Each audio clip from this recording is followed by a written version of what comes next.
This is the Comics Alternative Kickstarter, Discovering the Middle Age.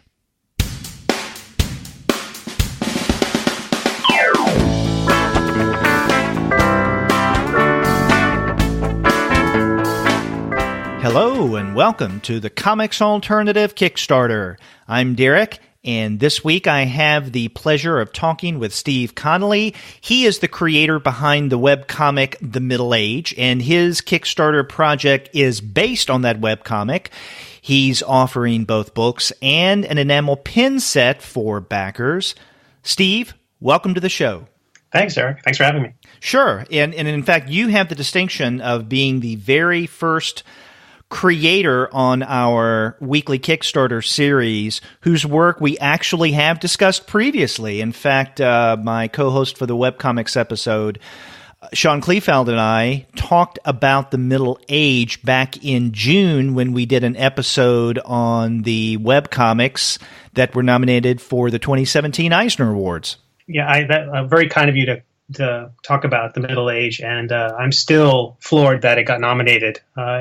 It also got nominated for the Ringo Awards. Again, I was just knocked out. I kind of joked that I had submitted it to the Eisner Awards just to get 6 more readers, to get the judges, and to get nominated was quite an honor. Yeah, congratulations on those nominations, and it's well-deserved. Both Sean and I really enjoyed The Middle Age when we read it and then discussed it last year. And it was really nice to see that you had this Kickstarter campaign going on because I was already familiar with The Middle Age, but many of our listeners may not be. So maybe we can start by you introducing your project, your webcomic, as well as its genesis to our listeners. Cool. The Middle Age is kind of a throwback comic strip, and you all mentioned that a bit in your review, that it kind of feels a little classic, which is weird for a webcomic. But I've been doing webcomics for about 20 years. I started with one called Astounding Space Thrills about 20 years ago. 2 years ago, I was approached by an editor at Andrews McMeel Universal, which is the syndicate that handles Garfield and Calvin and Hobbes and things like that. And so this comic strip came out of that conversation, trying to produce something that might... I don't think this will ever be syndicated because the newspaper world is so in flux right now. Mm-hmm. But I thought I wanted to do it as a webcomic. I thought if I can do something which can be a webcomic, could be a newspaper comic strip, could be collected as a book, basically every page should be created in a way that it can serve those 3 purposes, at least those 3 purposes, and if I can come up with more. So that's the idea. It had to serve that function. And the form that it eventually took was this kind of medieval fantasy story surrounding a character, an older character, old like myself, someone who's in their middle age. And that's how this character came about. It's a fantasy story about a knight who has lost his love, his sword, and his job, and is on a quest to get them all back. It seemed like a really simple premise that would be easy to encapsulate in a short comic strip format of 3 or 4 panels, because there's not a lot of space in that format to lay on a heavy plot. Mm-hmm. There is a much larger story that's slowly being revealed, but it was important that the premise be bite-sized enough so that I can convey the idea this way. And that also served double duty when I was producing it for the web series, because I'm only producing a new episode every Monday. So it's kind of important that each episode stand alone. Sometimes when you look at a webcomic, I feel like a single page by itself isn't enough to sustain our reader's interest. And so by thinking about it in terms of making each one of those elements self-contained, as a daily strip is, that helped me, I think, propel the story forward. Yeah. Now, you've mentioned the webcomic. Our listeners can find this at your website, which is steveconley.com. But I believe they can also find it at the URL middleagecomic, that's one word.com. Is that correct? Yep. It's also available over on Webtoons and also over at gocomics.com/the-middle-age. Yeah, really smart in making it available in different ways, and so that's great. Now, when you started the Middle Age, did you intend from the very beginning to eventually publish the comic in hard copy? Oh, yes. I mean, I tend to think that hard copy, as much as I love webcomics, I'm a guy, I've done them, like I said, for 20 years. I think in those terms, but I also think that print reaches an audience that the internet just can't, and it kind of may be the most long-lasting format for this material. If I die next year and don't pay my hosting fees, then my comic strip kind of goes away. Mm-hmm. Whereas these books can outlast that. So I definitely think in terms of the book. I think in terms of, in terms of merchandising. So I've always worked my webcomics at print resolution with print in mind. So if there's ever a choice in the story to do something which satisfies that horizontal comic strip format versus the more stacked vertical format of a book, I kind of lean toward the serving that print publishing desire. Mm-hmm. And I believe for the Middle Age, you also have a Patreon account, right? I do. And it was built around the Patreon. The idea was that, again, if this was going to be a newspaper strip, it could be years before it has enough of an audience to be worthy of being syndicated by a newspaper syndicate. So in terms of how to make money off of it, Patreon seemed to be the right way to go. And that's one of the reasons why I also made it one episode a week. I thought, if there's not enough interest in this, then it's something I'll walk away from. But if I produce a Patreon and say, I'll do one episode a week, and if I get to 100 patrons, I'll make 2 episodes a week. And so I'll sort of gate my production to the amount of support I get from Patreon.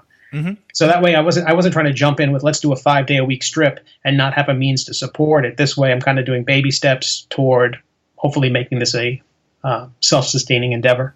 Right. And again, that's another smart way of producing this comic, in that as a webcomic that comes out, you mentioned, on a weekly basis, you have a Patreon account, which, can provide a few bucks here and there as you're creating it.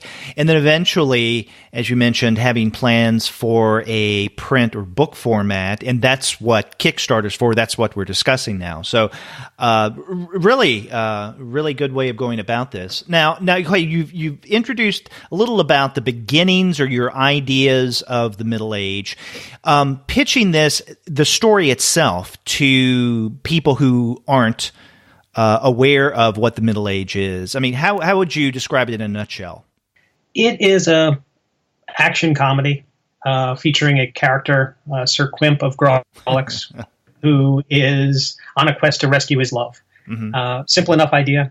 It's got a much larger arc about it, but along the way, the very first person he meets, or semi-person, at least animate object he meets along the way, is a talking magic sword which hates him. And so that's sort of our 2 characters who, as you mentioned in the review back in June, there's a little risk of it becoming a bit monotonous in terms of the 2 characters riffing off each other the whole time. But I'm hoping it doesn't ever feel so rote.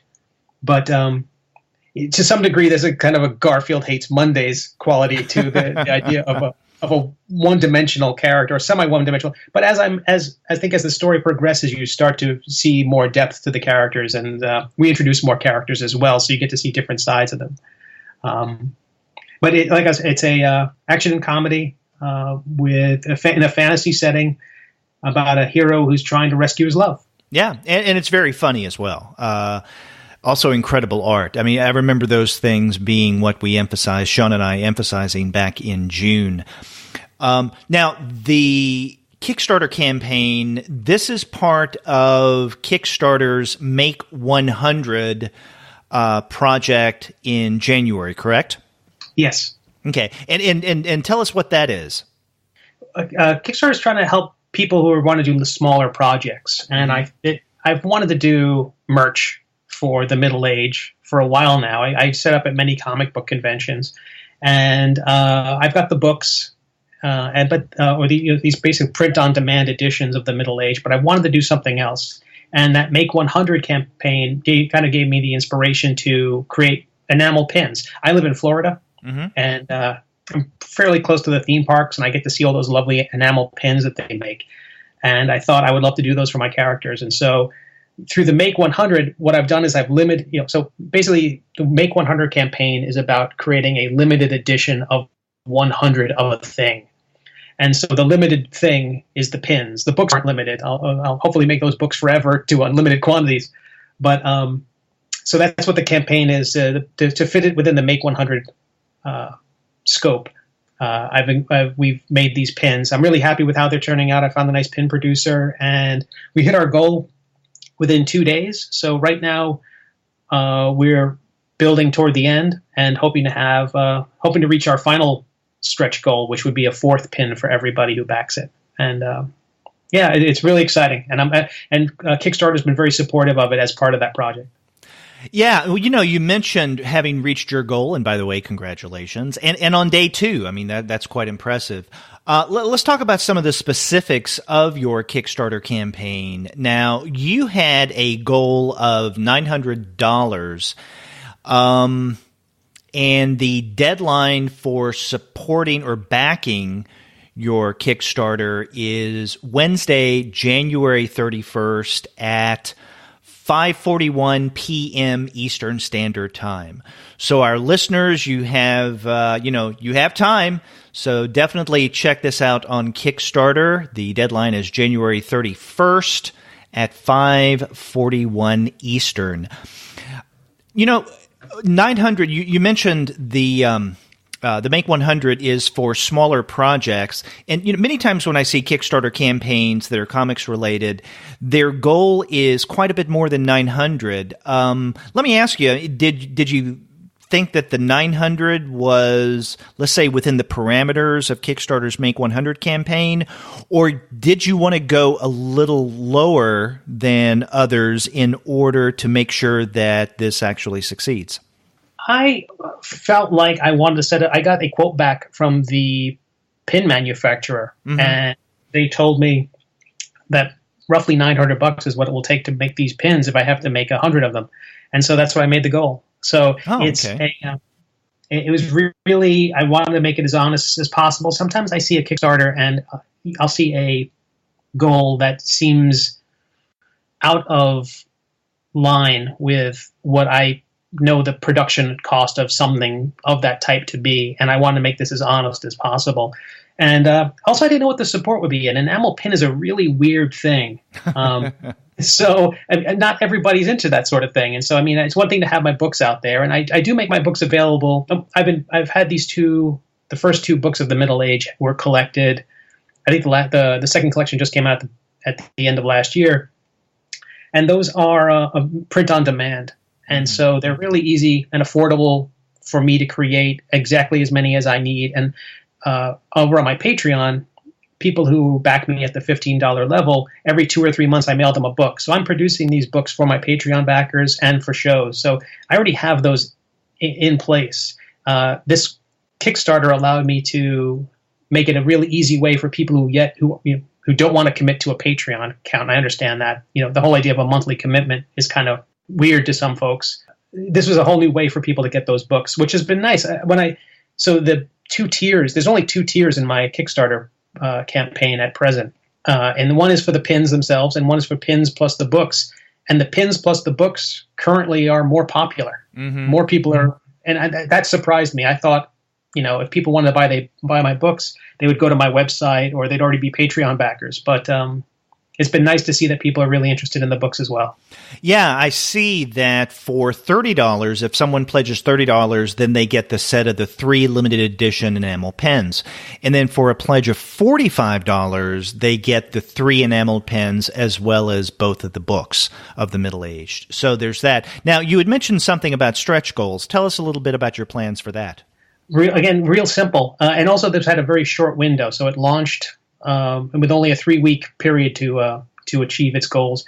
But one stretch goal at 1,200, which has been met, it was adding a nice backing card to each pin. And another stretch goal is adding a sticker. And then the final stretch goal is a 4th pin, which would be one of 4 other characters from the series as chosen by the backers. I'll let them pick. Well, at the end of each Kickstarter campaign, a survey goes out. And I'm going to include in that survey a question saying, if we reach that goal, asking the the backers which of the 4 characters would you like to see turned into a 4th bonus pin that everyone will get. So it was a cute thing, a nice little goal, and that will be easily doable if we reach that total. Yeah, and I see their choices are going to be, in terms of this 4th pin, Kevin the Undead Knight, gender-swapped Sir Quimp, Jarn, and Bob. Yeah, they're really silly. Really those silly who know the comic, yeah. Yeah. So, yeah, and, there is something silly to the Middle Age, and I think that gets to what you had mentioned earlier, Sean and I making the comment when we discussed this back in June, about this having kind of an older feel, that this is the kind of webcomic or the kind of comic period that reminds us of a lot of the way that comics used to be, and just fun. And part of the fun is being silly. Yeah, its genetics trace back to the newspapers, so which will undoubtedly have an old school feel. Okay, so again, our listeners can check out your Kickstarter campaign by going to Kickstarter and then doing a search for either the Middle Age or your name, Steve Conley. Now, I wanted to ask you, is this the first Kickstarter you've done, or have you done Kickstarters in the past?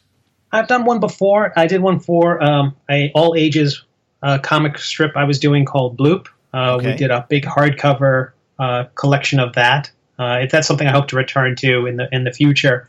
And I learned quite a bit from my first Kickstarter, and so having applied some of that to this, I expect this one to go off really well. One of my mistakes with the first Kickstarter was I was offering a postcard set, and then at some point I said, if we break some sort of threshold, some stretch goal, I'd add a poster. So now people who were just ordering pins or had ordered postcards, all of a sudden the shipping package had to be like this 11 by 17 monstrosity. It was a terrible idea. So I've learned from those mistakes, and then hopefully I can avoid them in the future. Yeah, now you mentioned Bloop. Our listeners can also check out the aforementioned website, steveconley.com, and there they can find not only your webcomic, The Middle Age, but also other things that you've done, like Bloop and Astounding Space Thrills.